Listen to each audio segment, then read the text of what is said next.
ಅಂತಾರಾಷ್ಟ್ರೀಯ ಕ್ರಿಕೆಟ್ಗೆ ಪದಾರ್ಪಣೆ ಮಾಡಿದ ಸೂರ್ಯವಂಶಿ. ಇಂಗ್ಲೆಂಡ್ ವಿರುದ್ಧದ 2ನೇ ಟಿ20 ಪಂದ್ಯದಲ್ಲಿ ಕಣಕ್ಕಿಳಿದ ವೈಭವ್. ಸಚಿನ್ ದಾಖಲೆ ಪುಡಿಗಟ್ಟಿ ಟಿ20 ಕ್ರಿಕೆಟ್ನಲ್ಲಿ ಚರಿತ್ರೆ ಸೃಷ್ಟಿಸಿದ ವೈಭವ್.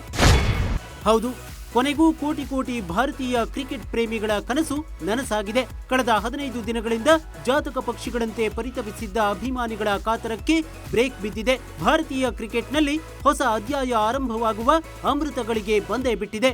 ಹೌದು, ಕೊನೆಗೂ ಬೇಬಿ ಬಾಸ್ ವೈಭವ್ ಸೂರ್ಯವಂಶಿ ಅಂತಾರಾಷ್ಟ್ರೀಯ ಕ್ರಿಕೆಟ್ಗೆ ಪದಾರ್ಪಣೆ ಮಾಡಿದ್ದಾನೆ. ಇಂಗ್ಲೆಂಡ್ ವಿರುದ್ಧ ಮ್ಯಾಂಚೆಸ್ಟರ್ನಲ್ಲಿ ನಡೆಯುವ 2ನೇ ಟಿ20 ಪಂದ್ಯವೇ ವೈಭವ್ ಪಾಲಿಗೆ ಚೊಚ್ಚಲ ಅಂತಾರಾಷ್ಟ್ರೀಯ ಪಂದ್ಯವಾಗಿದೆ.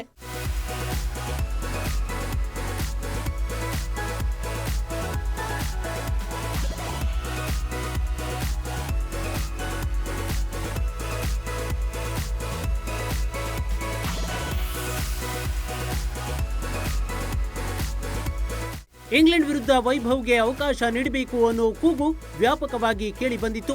ಫ್ಯಾನ್ಸ್ ಒತ್ತಟ್ಟಿಗಿರಲಿ, ಮಾಜಿ ಕ್ರಿಕೆಟಿಗರೇ ವೈಭವ್ ಪರ ಬ್ಯಾಟ್ ಬೀಸಿದ್ರು.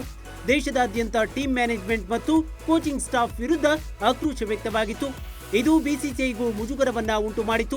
ಈ ಎಲ್ಲ ಬೆಳವಣಿಗೆಗಳ ಮಧ್ಯೆಯೇ ವೈಭವ್ಗೆ ಆಂಗ್ಲರ ನೆಲದಲ್ಲೇ ಅಂತಾರಾಷ್ಟ್ರೀಯ ಕ್ರಿಕೆಟ್ಗೆ ಪದಾರ್ಪಣೆ ಮಾಡಿಸುವ ಮೂಲಕ ಎಲ್ಲ ಅಂತೆ ಕಂತೆಗಳಿಗೂ ತೆರೆ ಎಳೆದಿದೆ. ಇದರೊಂದಿಗೆ 15 ವರ್ಷದ ವೈಭವ್ ಟೀಂ ಇಂಡಿಯಾ ಜೆರ್ಸಿ ತೊಟ್ಟು ಕಣಕ್ಕಿಳಿಯುವ ಮೂಲಕ ಚರಿತ್ರೆ ಸೃಷ್ಟಿಸಿದ್ದಾನೆ. ಟೀಂ ಇಂಡಿಯಾ ಉಪನಾಯಕ ತಿಲಕ್ ವರ್ಮಾ ವೈಭವ್ಗೆ ಟೀಂ ಇಂಡಿಯಾ ಕ್ಯಾಪ್ ನೀಡಿದ ಕ್ಷಣ ಅದ್ಭುತವಾಗಿತ್ತು. ಇದರೊಂದಿಗೆ ವೈಭವ್ ಭಾರತಕ್ಕಾಗಿ ಟಿ20 ಪಂದ್ಯವನ್ನಾಡುವ 122ನೇ ಆಟಗಾರ ಎನಿಸಿಕೊಂಡಿದ್ದಾರೆ. ಕ್ರಿಕೆಟ್ ದೇವರು ಸಚಿನ್ ದಾಖಲೆ ಪುಡಿಗಟ್ಟಿದ ವೈಭವ್. ಇಂಗ್ಲೆಂಡ್ ವಿರುದ್ಧ ಅಂತಾರಾಷ್ಟ್ರೀಯ ಕ್ರಿಕೆಟ್ಗೆ ಪದಾರ್ಪಣೆ ಮಾಡಿದ ವೈಭವ್ ಕ್ರಿಕೆಟ್ ದೇವರೆನಿಸಿಕೊಂಡ ಸಚಿನ್ ತೆಂಡೂಲ್ಕರ್ ದಾಖಲೆಯೊಂದನ್ನು ಅಳಿಸಿ ಹಾಕಿದ್ದಾರೆ. ಅತಿ ಕಿರಿಯ ವಯಸ್ಸಿಗೆ ಭಾರತದ ಪರ ಅಂತಾರಾಷ್ಟ್ರೀಯ ಕ್ರಿಕೆಟ್ಗೆ ಪದಾರ್ಪಣೆ ಮಾಡಿದ ಮೊದಲ ಕ್ರಿಕೆಟಿಗ ಎನಿಸಿಕೊಂಡಿದ್ದಾರೆ. ವೈಭವ್ 15 ವರ್ಷ 99 ದಿನಗಳಲ್ಲಿ ಅಂತಾರಾಷ್ಟ್ರೀಯ ಕ್ರಿಕೆಟ್ಗೆ ಪದಾರ್ಪಣೆ ಮಾಡಿದ್ದಾರೆ.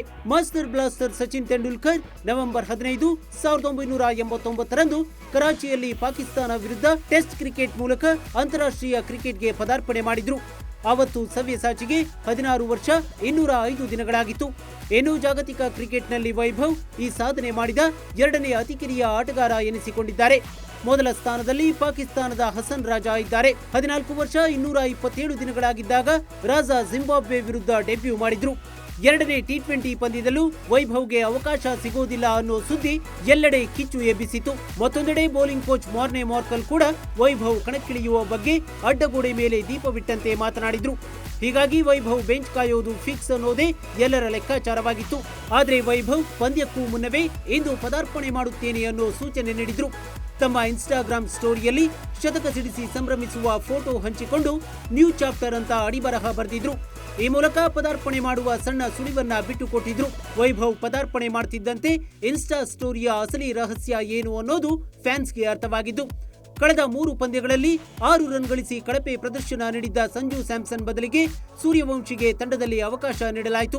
ಒಟ್ನಲ್ಲಿ ಕಳೆದ 3 ಪಂದ್ಯಗಳಲ್ಲಿ ಬೆಂಚ್ ಕಾದಿದ್ದ ವೈಭವ್ ಕ್ರಿಕೆಟ್ ಮೈದಾನಕ್ಕೆ ಕಣಕ್ಕಿಳಿಯೋಕ್ಕೂ ಮುನ್ನವೇ ಕ್ರಿಕೆಟ್ ಜಗತ್ತಿನ ಹಲವು ದಾಖಲೆಗಳನ್ನು ಪುಡಿಗಟ್ಟಿದ್ದಾರೆ. ಏನೂ ಪದಾರ್ಪಣೆ ಪಂದ್ಯದಲ್ಲಿ 10 ಬಾಲ್ಗಳನ್ನು ಎದುರಿಸಿದ ವೈಭವ್ 2 ಸಿಕ್ಸರ್ ಸಹಿತ 14 ರನ್ ಗಳಿಸಿ ಔಟ್ ಆದ್ರು. ಆದರೆ ಆಂಗ್ಲ ಬೌಲರ್ಗಳೆದುರು ಸೂರ್ಯವಂಶಿ ತೋರಿಸಿದ ಕಾನ್ಫಿಡೆನ್ಸ್ ವೈಭವ್ಗಾಗಿ ಚರಿತ್ರೆಯ ಪುಟಗಳು ಎದುರು ನೋಡ್ತಿವೆ ಅನ್ನೋದನ್ನ ಸಾರಿ ಹೇಳಿದಂತಿತ್ತು. Sanjay Naik, news desk, Ashwavega news.